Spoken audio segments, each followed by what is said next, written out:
Good afternoon, farmers. This is Neil with Afternoon Farmer. This is a brand new YouTube channel here. This is our first video. I just wanted to give an introduction about what the channel is going to be about, what we've got going on, what I'm going to teach you and show you here and share with you. Join me for our introduction video here. Allow me to introduce myself. I'm Neil.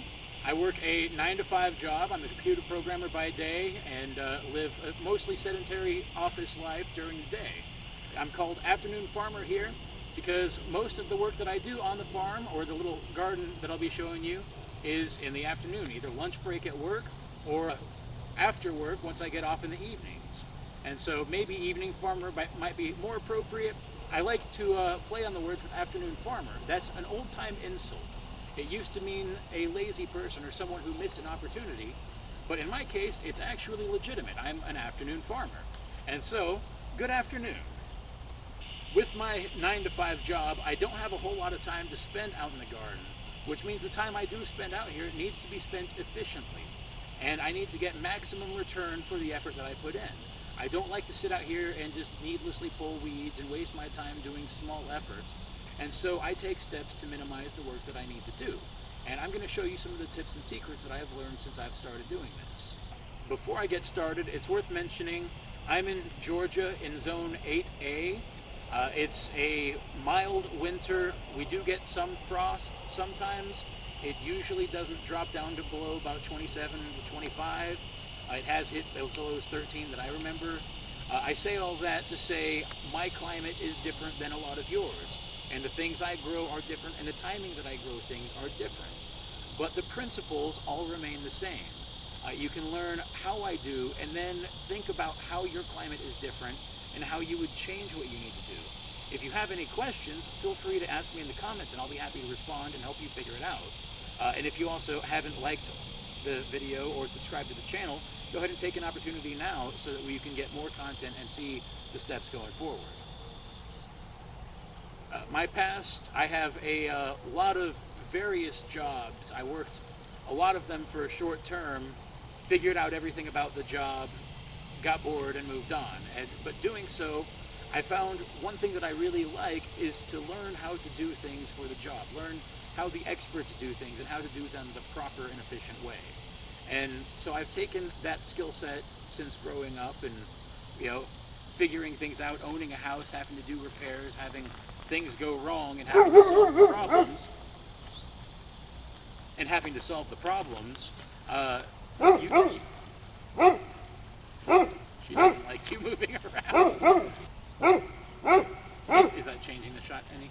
It's sprinkling a little bit, so I just don't want to get it on the camera. Oh, I did not even notice that it's sprinkling. Just a little bit. See, that's one of the benefits of the hat. It keeps the weather out. Right. But that'll come up more in our video on proper attire. Yes. There's a reason I'm wearing everything that I'm wearing here, and that'll come up, and it's important. But given my skill set, I will be using some power equipment along the way, but I'll try and keep it pretty basic, and I'll try and do things in a simple way for the video demonstrations, at least to show you the simple way able to do it, and then I'll go over it with the power equipment to show the more efficient and proper way to do it on a larger scale when those things come up. So just a little story on where I am and what I've got going on. I've been at this house about 4.5 years with my lovely wife, Stephanie, and we've only been married since last November. We actually got married on this property here. This cat that is now crashing this shot actually crashed our wedding shot as well. Just a little backstory there. But I say that we've been here 4.5 years now.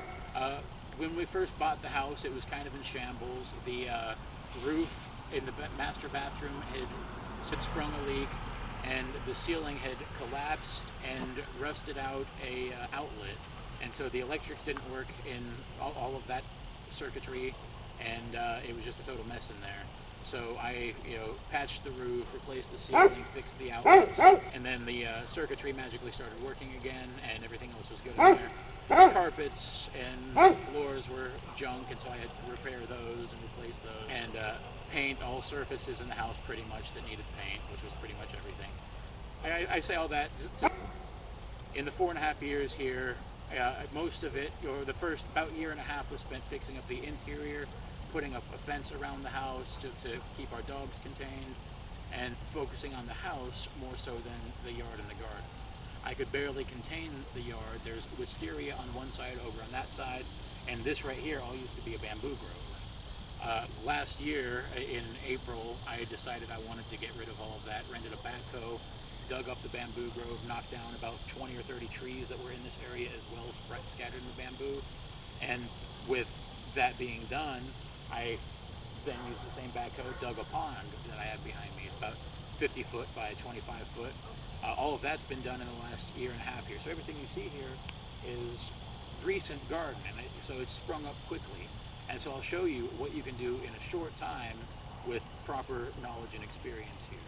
And most of this knowledge didn't come from myself. I found it through lots of research, countless hours of reading and watching videos. And so I've condensed what works down into this strategy here. And I incorporate a few different strategies: square foot gardening, cubiculture, permaculture, various other things, making my own compost and closing the loop. And so I'm going to take you on a journey as we discuss and learn all of that. In that first year and a half or 2 years, I had tried keeping a garden, mostly up close to the house, following permaculture's Zone 1 rule, where you build closest to the house because that's what you'll be around most, and so it gets your daily attention. But it didn't get enough sun, and the soil was really hard and compact, and it just all around wasn't a good spot for it. And so this is still really close to the house. It's just 50 feet away, 100 foot maybe, probably not even that.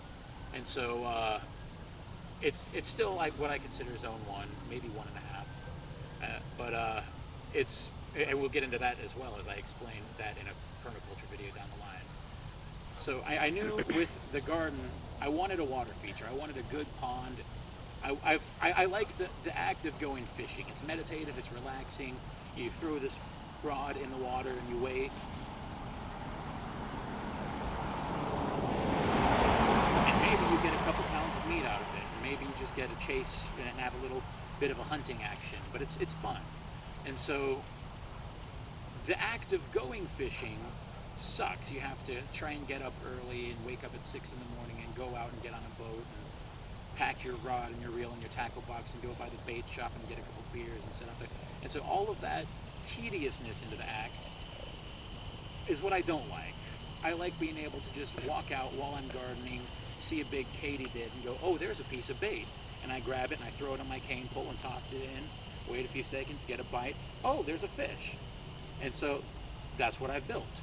But I knew I needed to start with the water feature here, because if I did not start with the water feature, I would never be able to install the water feature. If I have a garden here, you're not going to be able to get a backhoe in and do all that digging with a garden there. And so it needed to come first and then build around it.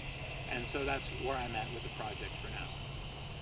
So some friends had in the past, seen what I've done around the place and mentioned that I should share it with the world. And so I started a TikTok, also called Afternoon Farmer there.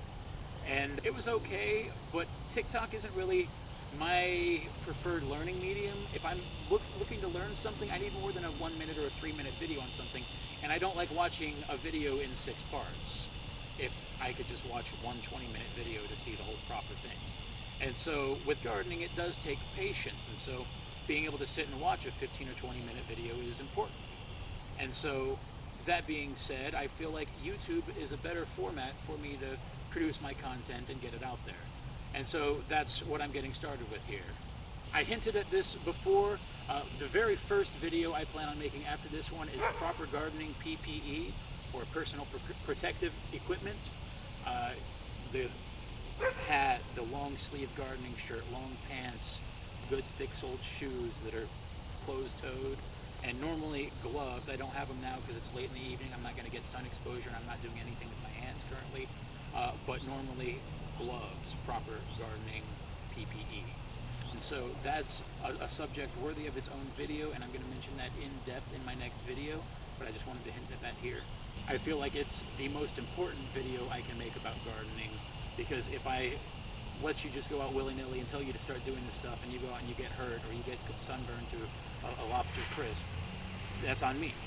And we need to take some steps first and educate you and prevent that from happening just for your safety. Also, one final point I want to address here. I've made a couple videos in the past, and I drew some attention. People were making fun of me for weight in the comments or hating on me. And so I just want to bring that up here and mention New Year's Day of this year, I was 387 pounds. Today, when I weighed in, I was 341.8. 338.0 pounds. I'm on the keto diet currently. I hadn't been for the whole time. We took a couple months off, but are back on keto diet again, losing weight again, and I'm making healthy progress. A big part of that is why I want to do the gardening in the first place. Eating healthy is expensive, or you can grow it all yourself and spend next to nothing.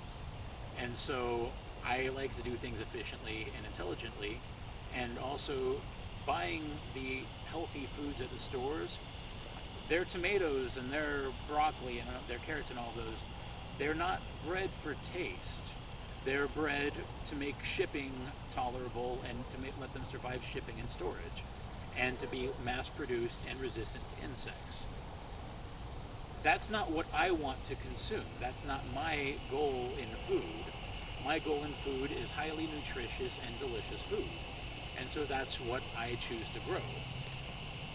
That has helped me lose a lot of weight living off of my own garden and supplementing all of the vegetables with produce. While I work in the gardening, there may be unflattering angles of me. I've got some rolls here and they might jiggle. I work hard. I apologize if that offends you. If it doesn't, go ahead and subscribe to my video and join along, and you'll see what I can show you, what I can share with you, and maybe hopefully see a transformation as I shed some of this weight and continue on my journey. Thank you and good afternoon.